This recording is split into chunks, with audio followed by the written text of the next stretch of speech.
Hello everyone. आज हम लोग चैप्टर स्टार्ट करने जा रहे हैं work energy and power. Chapter 2 है और बहुत ही इंटरेस्टिंग चैप्टर है। आप चैनल को सब्सक्राइब कर लीजिए और यहाँ पर आपको बहुत अच्छे से समझ में आने वाला है ये चैप्टर। तो सबसे पहले हम स्टार्ट करते हैं कि वर्क क्या होता है। अगर आप अपनी डेली लाइफ में देखें तो लिखना, पढ़ना, रीडिंग करना यानी राइटिंग करना, ये सब क्या है? वर्क है। लेकिन अगर फिजिक्स की बात की जाए तो फिजिक्स में वर्क का रिलेशन डिस्प्लेसमेंट के साथ होता है। यानी अगर डिस्प्लेसमेंट है तो हम बोलते हैं वर्क है, अगर डिस्प्लेसमेंट नहीं है तो हम बोलते हैं वर्क नहीं है। जैसे लिखना वर्क नहीं होगा क्योंकि लिखने में हमें डिस्प्लेसमेंट नहीं दिखता है पर्सन का। बोलना वर्क नहीं होगा, खाना वर्क नहीं होगा। इसी तरीके से जिस चीज में भी डिस्प्लेसमेंट नहीं दिखेगा उसको हम नहीं बोलेंगे कि वो वर्क। क्लियर? तो पहले डेफिनेशन समझते हैं यहां पर वर्क होता क्या है। Work is said to be done only when the force applied on a body makes the body move. अगर हम किसी बॉडी पर फोर्स लगाते हैं और बॉडी मूव कर जाती है, that is there is a displacement of a body. Clear? For example हमने कार को पुश कर दिया और कार क्या हो गई? मूव हो गई। तो यहां पर देखिए क्या हो रहा है? डिस्प्लेसमेंट हो रहा है। यहां पर डिस्प्लेसमेंट हो रहा है। हमने कार पर क्या लगाया है? फोर्स लगाया है। हमने कार पर क्या लगाया था? फोर्स लगाया था। और कार यहां से यहां क्या हो गई? रोटेट, डिस्प्लेस हो गई। दैट मीन्स यहां पर वर्क कर रहे हैं। इसी तरीके से अगर हम साइकिल को देखें, साइकिल पर हम क्या कर रहे हैं? पैडलिंग कर रहे हैं और साइकिल क्या हो रही है? डिस्प्लेस हो रही है, एक पॉइंट से दूसरे पॉइंट तक जा रही है। दैट मीन्स ये क्या हो रहा है? वर्क हो रहा है। तो ये एग्जांपल है, a man while pushing a car, a cyclist while pedaling a cycle, a horse while pulling a cart, a boy going upstairs, a coolie lifting a load। Clear? ये बहुत इंपॉर्टेंट है। इसमें बहुत सारी चीजें आ जाती हैं कि जब कूली लोड को क्या कर रहा होता है? उठा रहा होता है, तब की बात हो रही है। All exert the force which produce motion, so they do work। Clear? तो क्या होगा? बोला जाएगा कि ये वर्क कर रहे हैं। क्लियर? नाउ अब जरा यहां देखो। अब if a man tries to pull a wall, अब देखिए यहां पर ये भी क्या कर रहा है? फोर्स लगा रहा है ना, लेकिन कोई भी डिस्प्लेसमेंट नहीं है। So no displacement, that means no work. Clear? अब ये क्या कर रहा है? पुश कर रहा है, लेकिन ये वॉल में डिस्प्लेसमेंट नहीं हो रहा है। इसका मतलब कोई भी वर्क नहीं हो रहा है। Clear? A child tries to push a heavy stone, they are unable to move it. दे हम क्या बोलते हैं? साइंटिफिकली बोलते हैं no work is being done by them. ये फोर्स लगा रहा है लेकिन यहां पर भी डिस्प्लेसमेंट नहीं हो रहा है, इसका मतलब नो वर्क। क्लियर? तो अगर डिस्प्लेसमेंट होगा तभी वर्क होगा, अदरवाइज वर्क नहीं होगा। क्लियर? ना इसी तरीके से a coolie does no work while standing on a heavy load on his head. अब देखिए यहां पर कितनी इंटरेस्टिंग चीज है कि एक कूली है और उसने अपने सर पर लोड रखा हुआ है और ये थकेगा भी, लेकिन तब भी ये वर्क नहीं करेगा। फिजिक्स में ये वर्क नहीं कर रहा होगा। क्यों? क्योंकि यहां पर ये जो लोड है वो डिस्प्लेस नहीं हो रहा है। वो क्या है? डिस्प्लेस हो नहीं रहा है। So a coolie does no work while standing. कब खड़ा होगा? जब लेके, जब लोड को लेकर क्या होगा? खड़ा होगा। इसकी पोजीशन कैसी है? स्टैंडिंग पोजीशन है with the heavy load on his head, since the displacement of load is zero. तो डिस्प्लेसमेंट क्या है? जीरो है। क्लियर? डिस्प्लेसमेंट कितना है? जीरो है। अगर इसके हेड से देखें ना। अब बात करते हैं कि डेफिनेशन लिखनी क्या है हमें। So the amount of work done by a force is equal to the product of force and displacement of point of application. Clear? Product किसका? फोर्स का और डिस्प्लेसमेंट का, of the force in the direction of force. Clear? तो work हमारा क्या होता है, force into displacement of the point of application of force in the direction of force. इसको हम ये भी लिख सकते हैं कि मान लेते हैं कि यहां पर हमारे पास एक बॉडी रखी हुई है ए पर, और ये हमने पॉइंट ले लिया बी। क्लियर? हम इस पर एक फोर्स लगाएंगे, कितना, एफ। हमने इस पर एक फोर्स एफ लगाया और इनके बीच की जो डिस्टेंस है वो हमने एस ले ली। तो जब हम इस पर एक फोर्स अप्लाई करते हैं और ये डिस्प्लेस हो जाती है, ये क्या हो जाती है, डिस्प्लेस हो जाती है, कितना, एस। तो हम इसको क्या लिखेंगे, W is equal to F into S, ये लिखेंगे। ये हमारे पास वर्क का फॉर्मूला हो जाएगा, W is equal to F into S हो जाएगा। So suppose a constant force F displace a body from A to position B along its own direction, then the displacement of body AB is equal to S and the work done is W is equal to F into S। ये simple multiplication के sign है, simple हमारे पास multiplication के sign है और कुछ भी नहीं। क्लियर? अब एक बात समझिए, यहीं से समझते हैं कि अगर S 0 हो गया, अगर S 0 हो गया तो हम मल्टीप्लाई करते हैं, F is equal to force into displacement, यानी आंसर 0। तो अगर डिस्प्लेसमेंट हो ही नहीं रहा है, डिस्प्लेसमेंट यहां पर क्या है, 0 है, तो वर्क भी क्या नहीं होगा। क्लियर? याद रखिएगा। So if a force act on a body, the body does not move, in this case S is equal to 0, that is displacement is 0, then no work done। So W is equal to, we know that F into S, तो यहां से क्या आ जाएगा, F into 0 यानी 0। और unit की बात करें अगर, तो इसकी यूनिट क्या होती है, जूल, SI यूनिट। अभी हम आगे यूनिट की बात अच्छे से करेंगे कि क्या क्या यूनिट इसकी हो सकती है, लेकिन अभी SI यूनिट इसकी क्या होती है, जूल होती है। और अगर दूसरी लिखना चाहें तो हमें पता है फोर्स की क्या होती है, न्यूटन, और S की क्या होती है, मीटर। तो ये न्यूटन मीटर दूसरी यूनिट SI, न्यूटन मीटर भी हो सकती है। तो इसे बहुत सारी इसकी यूनिट हम बना सकते हैं, अभी हम आगे देखेंगे। आगे बात करते हैं, अब जो एक्सप्रेशन है वर्ग का वो होता है W is equal to F into S cos theta, और इसको हम दो तरीके से डिटरमाइन कर सकते हैं। नंबर वन क्या है, by finding the component of displacement of the body in the direction of force. ये हमारे पास एक बॉडी रखी हुई है और इसको हम ले लेते हैं ए, ये हमारे पास बी, इसको हम ले लेते हैं सी, और इधर डिस्प्लेसमेंट हो रहा है। क्लियर? इसको हम बोल देते हैं एस। अब हम फोर्स अप्लाई कर रहे हैं इस डायरेक्शन में। जब हम फोर्स इस डायरेक्शन में अप्लाई कर रहे हैं तो बॉडी इधर डिस्प्लेस हो रही है। क्लियर? कुछ इस तरीके से हमने फोर्स लगाया और बॉडी उस डायरेक्शन में क्या हो गई, डिस्प्लेस हो गई। तो वही हमें देखना है, कंपोनेंट ऑफ डिस्प्लेसमेंट। हर बार ये कॉस थीटा सिर्फ एस का नहीं होता है,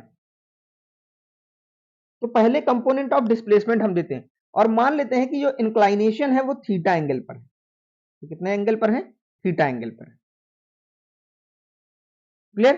तो we know that work done कितना होगा, W is equal to F into displacement A B. Clear? क्या होगा, ए बी, क्योंकि फोर्स की डायरेक्शन तो इधर है ना और डिस्प्लेसमेंट इधर हो रहा है, तो हमें तो फोर्स की डायरेक्शन में ही डिस्प्लेसमेंट चाहिए। फोर्स की डायरेक्शन ये है और हमें डिस्प्लेसमेंट भी इसी डायरेक्शन में चाहिए, तो हमें ए बी तो चाहिए होगा। क्लियर? लेकिन डिस्प्लेसमेंट इधर हो रहा है, तो हम किसको निकालेंगे, ए बी को निकालेंगे। तो आप जरा इसको देखो, ये थीटा जो हमारे पास है, ये वाला एंगल कितना होगा, 90 डिग्री, और ये राइट एंगल ट्रायंगल है। राइट एंगल ट्रायंगल के लिए कॉस थीटा क्या होता है, cos theta is equal to base A B by hypotenuse S. Hypotenuse कितना है, एस डिस्प्लेसमेंट। तो ए बी हमारे पास कितना आ जाएगा, A B is equal to S cos theta, put कर देंगे। तो W इज इक्वल टू हमारे पास क्या हो जाएगा, F into S cos theta. तो ये हमारे पास बन गया W is equal to F S cos theta. Clear. Theta हमारा क्या है, इंक्लाइनेशन है। थीटा हमारा क्या है, इंक्लाइनेशन है। तो एक तो ये हो गया, यानी ए बी हमारे पास क्या होगा, एस कॉस थीटा। क्लियर। आपको ये बात समझ में आ रही है, क्योंकि फोर्स की डायरेक्शन ये है, तो फोर्स की डायरेक्शन में ही हमने क्या चाहिए, डिस्प्लेसमेंट चाहिए। तो हमने ए बी डिस्प्लेसमेंट निकाल दिया है।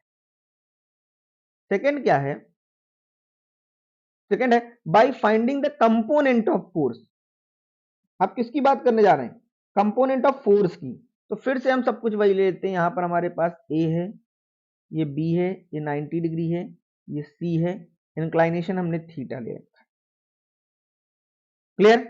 और फोर्स हम उसी डायरेक्शन में ये फोर्स अप्लाई कर रहे हैं, और जो डिस्प्लेसमेंट है वो इधर हो रहा है, कितना, एस ले लेते हैं, ए टू सी, ये हमारे पास डिस्प्लेसमेंट है। अब एक बात समझिए, बॉडी पर हमने फोर्स लगाया और बॉडी क्या कर गई, मूव कर गई। अब अभी तक हमने क्या किया था कि एक तो हमने ये किया था कि इसी डायरेक्शन में निकाला था। अब जब बॉडी इस डायरेक्शन में जा रही है तो हम फोर्स को भी क्या करें, इसी डायरेक्शन में निकालें। कुछ ऐसे एक कंपोनेंट फोर्स का ये रखें, और इस पर हम क्या कर देते हैं, 90 डिग्री बना देते हैं, कुछ इस तरीके से। क्लियर। तो हमें ये चाहिए, हमें क्या चाहिए, ये, और ये क्या है, बेस है। ये हमारे पास क्या है, बेस है, और ये हमारा क्या है, हाइपोटेनियस, जो एफ दे रखा है। क्लियर। ये हमारा क्या दे रखा है, एफ दे रखा है, और ये थीटा है, तो ये भी कितना होगा, थीटा होगा। ये भी हमारे पास क्या होगा, थीटा होगा। तो अब इस थीटा को अगर आप निकालो तो ये ट्रायंगल हम कुछ इस तरीके से, ए, यहां पर ओ, यहां ओ डैश ले लेते हैं। तो ट्रायंगल कौन सा, ए ओ ओ डैश, ये राइट एंगल ट्रायंगल है। यहां से कॉस थीटा कितना होगा, cos theta is equal to base, ये हमारे पास ए ओ बाई हाइपोटेनियस कितना है, एफ। तो ए ओ हमारा कितना होगा, एफ कॉस थीटा, ये होगा। क्लियर। और वर्क डन क्या होगा, force into displacement. Clear. Displacement हमारा कितना है, एसी। क्लियर। और ये फोर्स कौन सा, कंपोनेंट ऑफ फोर्स। तो ये क्या होगा, ये हमारे पास क्या होगा, F cos theta into S, यानी W is equal to F into S cos theta. फिर से वही आ गया। क्लियर। अब ये बात समझ रही है, अभी जब फोर्स इधर लग रहा था तो हमको डिस्प्लेसमेंट इधर चाहिए था। अब इन्होंने बोला जिधर डिस्प्लेसमेंट हो रहा है उधर ही हमें तो फोर्स देखना होता है ना, तो हमको यही तो चाहिए था, ये, और ये बेस था। ये क्या था, इस ट्रायंगल का बेस, एंगल थीटा है, ये एफ हाइपोटेनियस है, तो हमने इसका कंपोनेंट निकाल लिया। क्या निकाल लिया, एफ कॉस थीटा। क्लियर ना। तो वर्क हमारे पास क्या आ गया यहां पर, कि component of force in the direction of displacement. यहां पर वर्क हमारा क्या होगा, component of force in direction of displacement into क्या आ जाएगा, डिस्प्लेसमेंट आ जाएगा।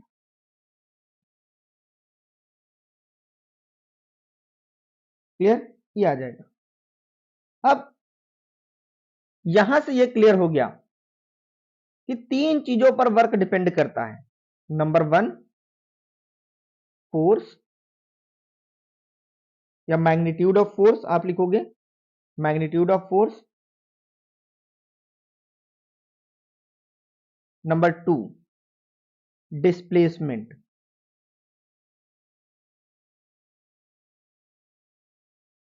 क्लियर। नंबर 3 कोसाइन, कॉस को क्या बोलते हैं, cosine of the angle theta,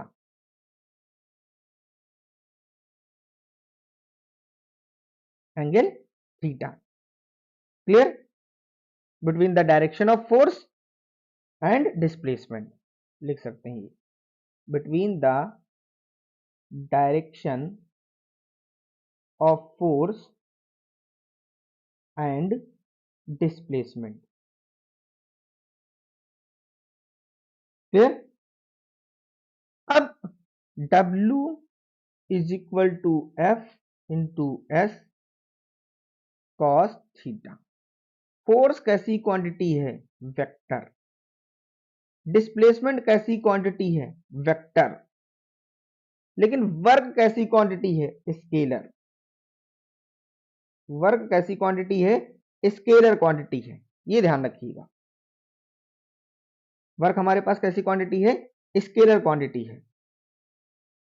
तो इसको अगर हम ऐसे लिखें W is equal to F dot S, तो हम बोल सकते हैं कि dot product of two vectors be scalar. इसलिए वर्क हमारी कैसी क्वांटिटी है, स्केलर क्वांटिटी है ना। अब कुछ इंपॉर्टेंट पॉइंट हैं, कुछ केस हैं, उनको हम देख लेते हैं। यहां पर पहला दे रखा है, if displacement in the direction of force theta is 0 then W is equal to F into S. Simple सी बात है। और वर्क हमारा कैसा होगा, पॉजिटिव होगा, ये ध्यान रखिएगा। कि जो डिस्प्लेसमेंट है वो फोर्स की डायरेक्शन में ही हो, तो जो डिस्प्लेसमेंट हमारा फोर्स की डायरेक्शन में हो रहा है उस केस में वर्क डन हमारा पॉजिटिव होगा और मैक्सिमम भी होगा। For example, in a free fall of body of mass m under the gravity through a height h from a to b, the force of gravity हमारे पास क्या होगी, F equal to mg is in the direction of displacement, height के यानी s हमारा h होगा, then work done हमारा कितना हो जाएगा, W is equal to fs यानी mgh हो जाएगा। क्लियर। यानी अगर इसका मास हम m ले लेते हैं और ये हमारे पास एक पॉइंट A है और ये हमारे पास पॉइंट B है और इसके बीच की हाइट कितनी ले लेते हैं हम, h, ये हमारा डिस्प्लेसमेंट है। और फोर्स कहां लग रहा होगा, यहां नीचे की तरफ, F is equal to mg। तो जब ये फ्री फॉल बॉडी नीचे आएगी तो यहां पर वर्क डन होगा, क्योंकि देखिए डिस्प्लेसमेंट हुआ है और डिस्प्लेसमेंट कितना हुआ है, h, F कितना है, mg। तो हमारा वर्क डन कितना हो जाएगा, mgh। वर्क डन हमारा कितना हो जाएगा, W is equal to F into S that is mg और s कितना हुआ, h, तो mgh हो जाएगा। तो यूनिट लिखेंगे, जूल में लिख देंगे। क्लियर। और ये वर्क कैसा होगा, पॉजिटिव। सेम इसी तरीके से सेकंड है, एग्जांपल क्या है, a coolie does work on the load when he raise it up against the force of gravity, both force exert by coolie mg and the displacement h are in upward direction, the work done is rising the load is equal to mg। Simple सी बात है, अगर कोई coolie है, यहां पर load रखा हुआ है और उसने उसको उठाया, ऐसे रखा हुआ है, तो यहां पर डिस्प्लेसमेंट भी हो रहा है, कितना, h हाइट का, और वो फोर्स भी एक्सर्ट करेगा mgh इधर ऊपर की तरफ अपवर्ड डायरेक्शन में। तो इसका मतलब क्या हो रहा है, वर्क डन हो रहा है और कितना, mgh। तो दो चीजें हैं, अगर कुली लेके खड़ा हुआ है यहां पर लोड, फिर तो कोई डिस्प्लेसमेंट ही नहीं है, फिर वर्क डन 0 होगा। लेकिन अगर वो उठाकर रख रहा है अपने सर पे लोड को, तो वहां पर क्या होगा, डिस्प्लेसमेंट होगा और वर्क होगा। क्लियर, ये बात ध्यान रखिएगा। नेक्स्ट, थर्ड केस, इसका सेकंड केस क्या है, if the displacement is normal to the direction of force. Normal का मतलब 90 डिग्री परपेंडिकुलर, देन हमें पता है कि cos 90 कितना होता है, 0 होता है। तो वर्क डन भी हमारा क्या हो जाएगा, जीरो हो जाएगा, क्योंकि W is equal to F into S cos theta. Cos theta यानी कॉस 90 जीरो, तो ये हमारे पास कितना आ जाएगा, जीरो आ जाएगा, जूल या फिर न्यूटन मीटर हो जाएगा। क्लियर। एग्जाम्पल क्या है, when a coolie walk on a horizontal ground while carrying a load on his head, no work done against the force of gravity. Clear. अब फोर्स ऑफ ग्रेविटी के against कोई work नहीं हो रहा होगा, because the displacement of load is normal to the direction of force of gravity. Clear. कैसे, अभी तक ये यहां पर है और ये यहां पे आ गया, अब जो डिस्प्लेसमेंट है वो तो ऐसे हो गया, और फोर्स हमारा नीचे की तरफ लग रहा है mg, दोनों के बीच एंगल कितना, 90 डिग्री, थीटा हमारा कितना है 90 degree. So W is equal to F into S into cos theta यानी कॉस 90। ये जीरो हो गया तो बाकी कुछ करने की जरूरत नहीं, आंसर जीरो जूल। क्लियर। जब यहां से यहां डिस्प्लेस हो रहा होगा, तो ये चीज तीसरी हो गई कुली में। नाउ नेक्स्ट नोट, पॉइंट क्या दे रखा है, the coolie does work against the force of fraction. Clear. लेकिन इसको चलने में जो ये फोर्स लगा रहा है उसकी वजह से ये वर्क करेगा, क्योंकि यहां पर ये बॉडी डिस्प्लेस हो रही है और उसी डायरेक्शन में जिस डायरेक्शन में फोर्स लग रहा है। क्लियर। तो यहां against the gravity work done नहीं हो रहा है, लेकिन जब अगर आप ऐसे देखें, work done against the force of friction, friction की वजह से फोर्स हो रहा है जिसकी वजह से वो आगे बढ़ रहा है। तो कूली के एग्जाम्पल बहुत इंपॉर्टेंट है, आप अच्छे से नोट्स बना लीजिए उसके कि कब वर्क डन होता है कब नहीं होता है। आगे बात करते हैं, अब यहां पर है when a body moves in a circular path, अगर कोई बॉडी सर्कुलर पाथ पर मूव कर रही है, no work is done since the centripetal force on the body is directed towards the centre and the circular path. अब बात समझो, बहुत ही इंटरेस्टिंग है, बहुत ही, यहां पर मान लेते हैं कि यहां पर इसका सेंटर है इस सर्कुलर पाथ का, और बॉडी ये ऐसे क्या कर रही है, मूव कर रही है। क्लियर। सर्कुलर पाथ पर बॉडी मूव करी, अब यहां से यहां की तरफ एक फोर्स लगेगा जिसको हम बोलते हैं सेंट्रीपिटल फोर्स, लेकिन बॉडी जा किधर रही है, इस डायरेक्शन पे, उस पार्टिकुलर पॉइंट पे, और ये एंगल कितना होता है 90, ये एंगल कितना होता है 90 हो रहा है। दैट मीन्स वर्क डन हमारा क्या हो रहा है, zero, F into S cos theta, यानी cos theta is equal to, cos theta हमारे पास क्या हो जाएगा, जीरो हो जाएगा, कॉस 90 क्या होता है, जीरो होता है, तो ये हमारे पास वर्क डन भी क्या हो जाएगा, जीरो हो जाएगा। तो centripetal force on a body directed towards the centre and the circular path, the displacement at all instant along the tangent to the circular path, ये टेंजेंट है ना, तो एंगल कितना बनेगा 90 बनेगा। क्लियर। तो इसी तरीके से एग्जांपल आ जाता है कि जो प्लैनेट्स होते हैं जब सन के अराउंड रिवॉल्व करते हैं तो कितना वर्क डन होता है, वर्क डन जीरो होता है। जो सैटेलाइट्स होती हैं वो किसी प्लैनेट के अराउंड कितना वर्क करती हैं, वो जीरो होता है। क्यों, क्योंकि जो फोर्स है, force of attraction, gravitational force, वो कैसे वर्क करता है, सेंट्रीपिटल फोर्स की तरीके से, लेकिन उसका जो डिस्प्लेसमेंट है वो कितना हो जाएगा, टेंजेंशियल होता है, तो एंगल हमारे पास कितना बनेगा 90 बनेगा। तो ये ध्यान रखिएगा, एग्जाम में पूछा जा सकता है, तो हम बता सकते हैं कि सर्कुलर पाथ पर अगर मूव करता है तो वर्क डन जीरो क्यों होता है। दूसरा,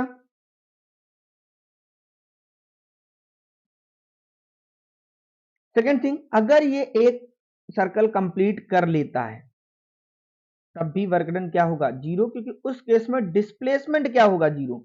यानी अगर कोई बॉडी है वो यहां से चलती है और वापस यहीं पर आ जाती है, एक साइकिल कंप्लीट करने पर उसका डिस्प्लेसमेंट ही क्या हो जाता है, जीरो हो जाता है, क्योंकि यहां से चला था और यहीं वापस आ गया तो डिस्प्लेसमेंट ही जीरो हो गया। तो W is equal to F into S cos theta भी क्या होगा, जीरो हो जाएगा। क्लियर। ना। अब थर्ड केस की बात करते हैं, इसको हम बोलेंगे negative work done.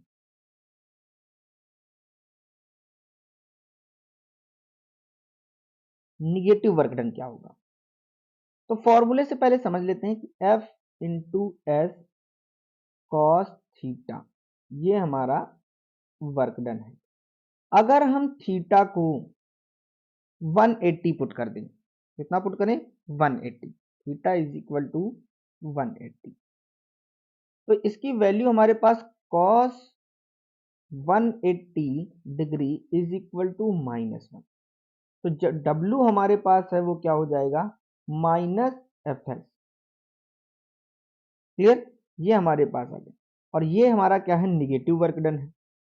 Work done is negative. इस केस में जो फोर्स है वो बॉडी के मोशन को रोकने का कोशिश करता है, यानी बॉडी को स्टॉप करने की कोशिश करता है। क्लियर? फॉर एग्जाम्पल मान लेते हैं कि ये हमारे पास एक सरफेस है और यहां पर एक पार्टिकल बॉडी है और वो इधर की ओर मूव कर रही है। जब बॉडी इधर की ओर मूव करेगी यानी एक फोर्स इधर लग रहा होगा, तो जो ये सरफेस और बॉडी के बीच ये जो फ्रैक्शनल फोर्स है जो अगेंस्ट लगता है मोशन की, क्लियर? जो अगेंस्ट लगता है, जो बॉडी को रोकने की कोशिश करता है, तो इस फ्रिक्शन की वजह से जो वर्क डन होगा वो क्या होगा? नेगेटिव होगा। फ्रिक्शन की वजह से वर्क डन क्या होगा? नेगेटिव होगा। सेम इसी तरीके से मान लो कि यहां पर हमारे पास एक पॉइंट है और ये ग्राउंड है, यहां से हमने एक बॉल फेंकी ऊपर की तरफ। अब जो बॉल है वो ऊपर की तरफ जा रही है अगेंस्ट द ग्रेविटी, ग्रेविटी के अगेंस्ट जा रही है बॉल ऊपर। ये हमारे पास डायरेक्शन ऑफ मोशन है।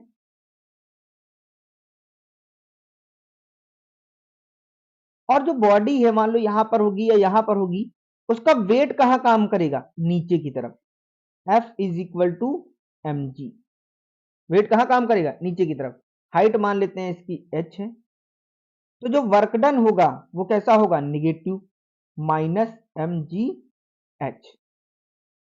क्लियर? क्योंकि उसकी डायरेक्शन, जो फोर्स लग रहा है वो मोशन के अगेंस्ट लग रहा है।